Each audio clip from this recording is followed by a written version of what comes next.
And here we are, Yoga Sutra 1.5. If you have not had a chance, be sure to go over to the blog and download the worksheet that corresponds with this particular Yoga Sutra. You can find the link to the blog post in the description area of this video. Also, I'm glad you're here though, one way or the other.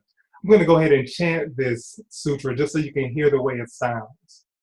Vrittayaha panchatayaha klishta klishtaha.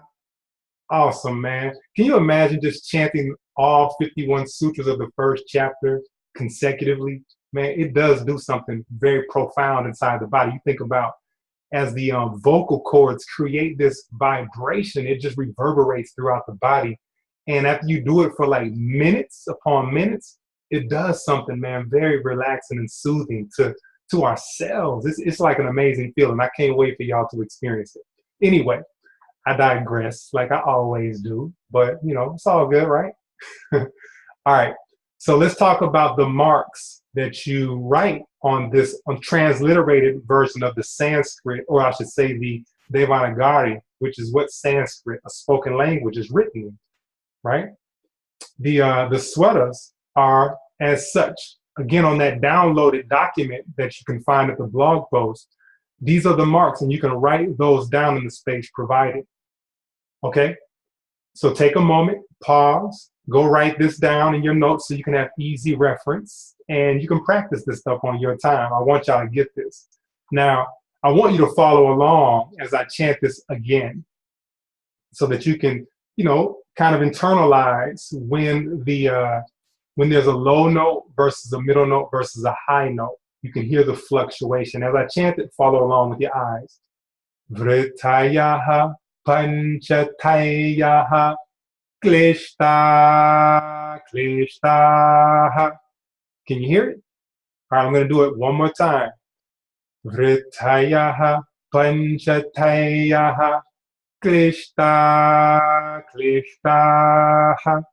And you also have to pay attention to the pronunciations. Notice the R with the dot beneath it. That's the rit sound. The H with the dot beneath it is the repeated echo sound of the previous vowel. Pancha, pancha with the C. Remember C is a CH sound, right? And then we have the S with the dot beneath it is a retroflex. So it's a versus a sh. You gotta hear the difference. Curl your tongue back, let the tip of your tongue touch the roof of your mouth toward the back. And then you'll follow that up by a retroflexed T, right? You make the T sound, but you curl the tongue. Keep it there. With the S, keep the tongue curled, touching the roof of your mouth, but then you'll say the T sound. Very different than the dental T, okay? And then you have that H with a dot at the very end, again, echoing the previous vowel sound. Oh man, I love this stuff. Let me go ahead and say it one more time. I just love it so much. Vrittayaha panchatayaha klishta klishtaha. Okay, let's move on to the meanings of these words, because while I love chanting, I do not believe in chanting things without knowing what the words mean and what the you know, whatever chant it is that we're chanting, what it means. We need to know the meanings of the things that we say. I'm big on etymology and word origin. Anyway, vrittayaha. Going back to the word vritti that we were introduced to in Yoga Sutra 1.2, and then we saw it again in 1.4. We see it now, and it's spelled a little bit differently toward the end, but it's vrittayaha. Vritti, you can see it at the very beginning. It's still the activities of the mind, the fluctuations. Remember, I like to think of vritti as the winds of the mind. And it literally translates as whirlpool. Pancha in Sanskrit is 5. So panchatayaha is 5-fold in this particular instance. You won't find too many variations of this translation. Panchatayaha is 5-fold. Okay, and then I love this one. Klishta. Klishta means afflicting. Klesha is the root word. Klishta, but even when you listen to the sound klishta, it sounds like clash, right? There's some kind of conflict. You can hear it in the word if you just listen to it and just sense it. Instead of knowing like intellectually what we're told the translation for klishta is, just listen to it, and everything in our sense tells us, man, clash, clash, clash. There's a problem. There's some torment there, right? So klishta is like afflicting, tormenting, distressing, hurtful, trouble. Anything that's synonymous with any of those terms, that's klishta. But it does cause pain. And then the second part of klishta, aklishta. Anytime you put the letter A in front of something, it negates it. Or I should say most of the time. So the second part of this word, klishta, klishta, is aklishta. And notice you have klishta and aklishta. So when a word ends in A, like klishta, and the next word begins with A, aklishta, when you combine those, notice how we go from a short A to a long A.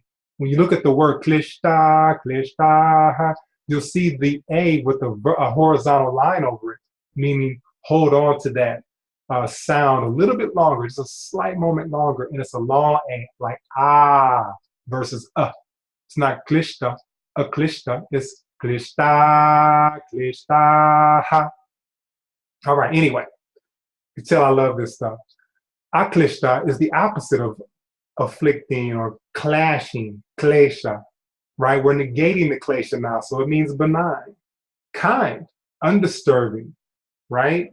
So take a moment to jot all of these definitions down in your notes, again, in the space that I provided on a downloadable document, and make sure that you have this for easy reference for yourself.